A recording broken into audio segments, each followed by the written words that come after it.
Hi guys, and welcome back to Mummy Cooks Homemade. My name's Hayley, and today some maple belly pork, some rabbit food and some new potatoes. I can't remember what that was. Sweet and sour chicken and rice. So I cooked a chicken burger at home, and when Steve was on his way back from Girls Brigade, he fetched a bag of chips for us to share, made for a quick tea. So we've got risotto, vegetable risotto with bacon, and chorizo and some tender stem on the side.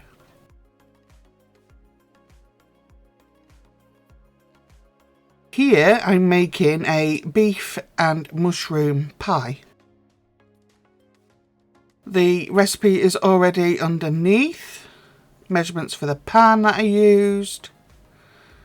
Ingredients. So I've just browned my meat on the saute function on the multi-cooker.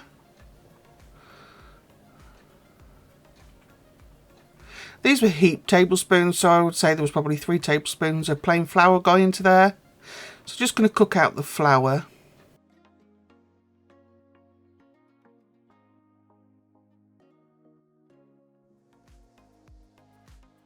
And get ready for it, guys. All you regulars that have been with me all the way through. Yes, I made the pastry. I can make pastry, I just don't like making pastry. I cooked off the flour, added about 300 ml of boiling liquid to keep the heat up.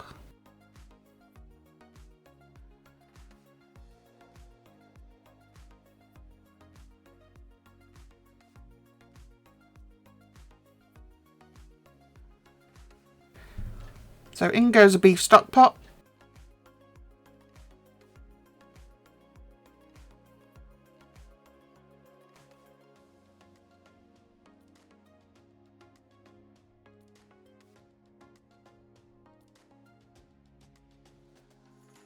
So yeast extract or marmite. That's a good old heaped teaspoon. As I often say, I can't stand marmite, but I really do think it adds a lot of richness to this.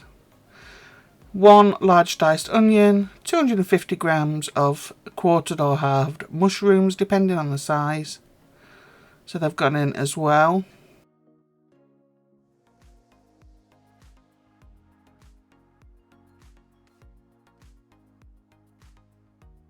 So you can see the flour thickens it up nicely.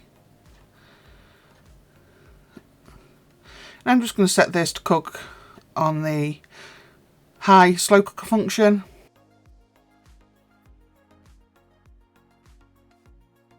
Already below, I've given you the recipe for the pastry. This was chilled in the fridge for a few hours because I did this in the morning. So the recipe that I'm doing here, I did twice. One because I like a bottom layer and a top layer. So I just did the recipe twice. I'm not a big fan of doubling up a recipe. I like to just do the recipe twice.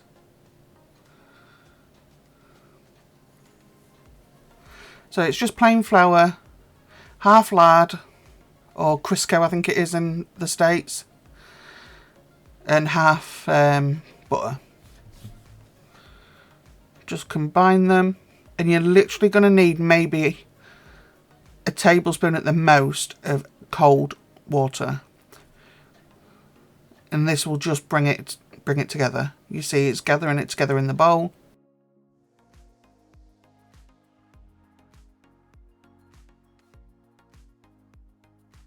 And this makes for a nice short pastry. This is probably my favourite pastry for a savoury pie.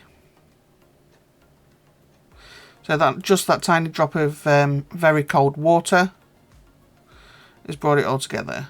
Now I'm going to handle it as little as possible. I want it straight into the cling film because there's little pieces of butter and fat in there that I want to keep in there. So like I say, I did that twice, so I've got a bottom and a top. I've just took it out the fridge. Ideally, I should have left it 5 minutes. It'd have been easier to roll out. But I don't make things easy for myself. I've got no patience for pastry.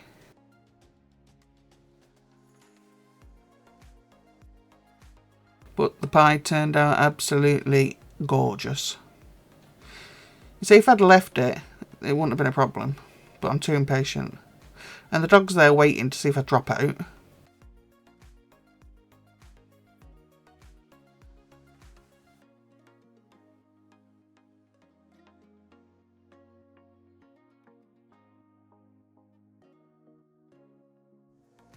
Pastry's a good thing, really, because if you've got cracks in it, don't matter.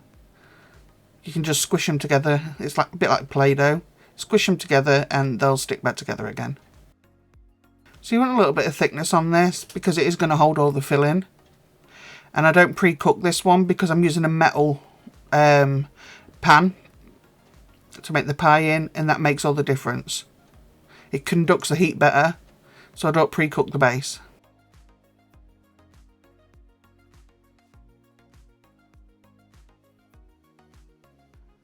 So you'll see these cracks won't make any difference. Never worry if your pastry cracks.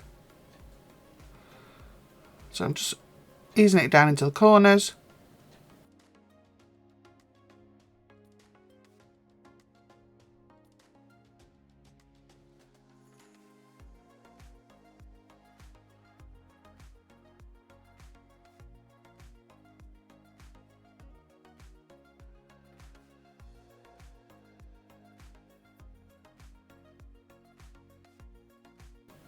You've got any gaps like that, stick a bit of pastry in, like I've done. That's all I've done.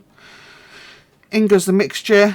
Now I'm using a slotted spoon because I don't want all the gravy in there, because it's just going to be just mush.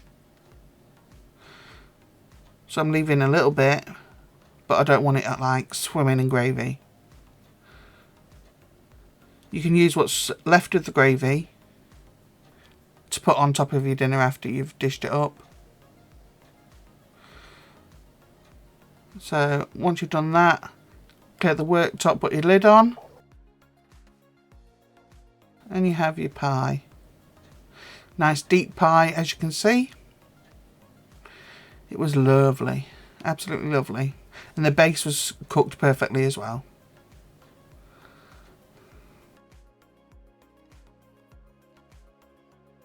Vegetables and potatoes. It's a really nice, easy pie. You see down the side of the pan there that it was cooked all the way through. Easy night, no one could be bothered. Beans on toast. I had a tuna sandwich, I think. Steve had beans on toast. So we come to Sunday. Sunday we had pork loin, which we got from Tesco. It was a really nice joint of meat. So I'm just peeled and cut the parsnips. As always, they go in with the roast potatoes. So just chopping up the carrots for tea.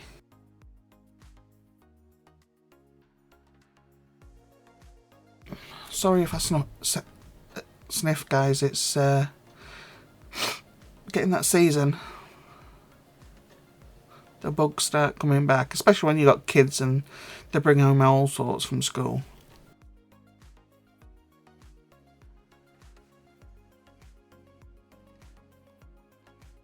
This is actually the last Sunday dinner I will cook before Christmas. I know from the comments a couple of other people stop as well. They don't do another Sunday dinner at a certain point. And I think it really does make you enjoy your Christmas dinner more, because it's been a few weeks since you've had one. So until the Christmas dinner, this is the last Sunday roast I'll do.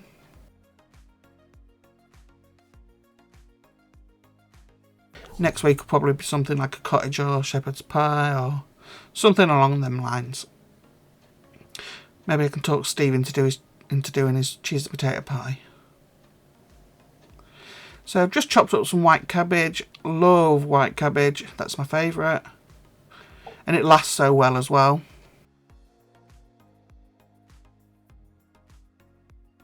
It lasts a lot longer than the softer leafed cabbages. So I'm using up the leftover mouse piper potatoes. You can see they're just starting to sprout, so I'm getting them used.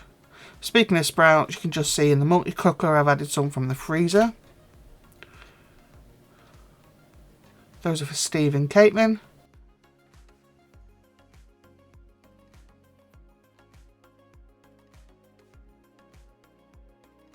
Dog had her usual mini Sunday dinner. That's the pork loin that Steve's put on the rotisserie. Salt and peppered it and he's popped it in. Took just over an hour and it was big. Just under 2 kilos.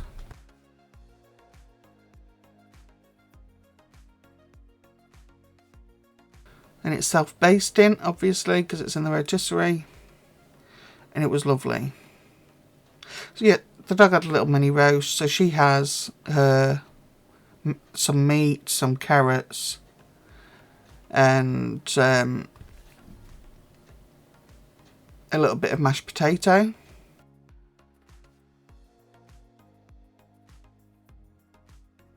So I'm making pudding now.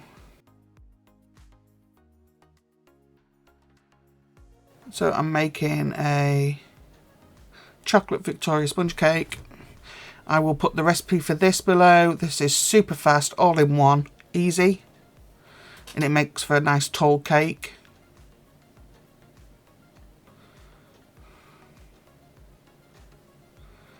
That's just your flour, your sugar, your baking powder and your cocoa.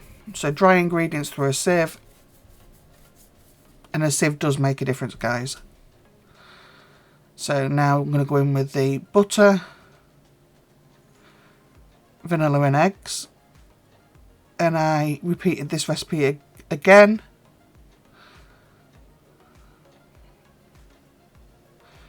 For the second pan, because I did two cakes. One for the bottom, one for the top.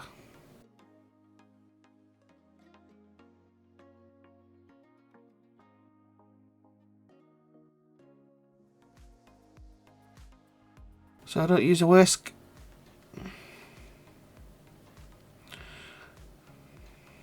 Literally just gonna make sure it's all mixed together well. Like I say, it's all in one. You don't need no liquids. I don't recommend adding any liquids to this apart from what's in the recipe. And you get the softest sponge with this. It's really, really nice. It's Steve's Nana's recipe. Like I say, it's really, really good. Just make sure you got all the butter mixed in. Although I used mine from the fridge, it was soft anyway.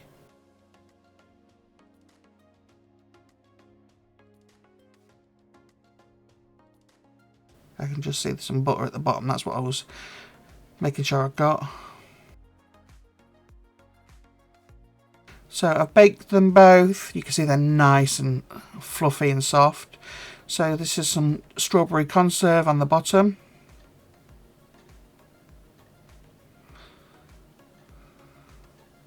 Steve likes a nice cake with some jam and cream. Just use one Elmley pot of double cream, whip that up. The guys in the UK will know what the Elmley is. So you would use heavy cream in the US.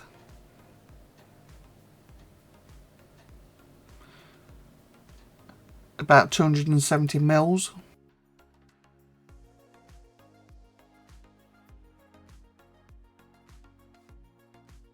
And don't over whip it, leave it nice and soft.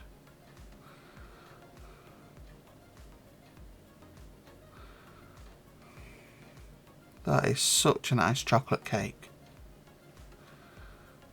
And it's a big one. So if you've got a big family, This will be perfectly fine for you. And there we have our roast dinner all done. The usual stuffing bowls with the pork and apple sausage. And everybody ate everything. Look how light and fluffy that cake is on the inside. There's your conserve and your cream. And that's such a fast cake to make as well. Mixed and baked within 30 minutes. And that was what was left of the meat and stuffing. So that was what we had this week, guys. Hope you enjoyed. The recipes are in the description. So the cake and the pie is down in the description for you. Chat to me down in the comments like you always do. It's always great to hear from you. There's a lot of people that watch the channel repeatedly and they're not subscribed. If you could do that, it doesn't cost anything. That would be great. The channel's nearly on 5,000 subscribers, so can't believe that. So thank you guys for everything. And yeah, we will see you on Friday's video. Bye for now.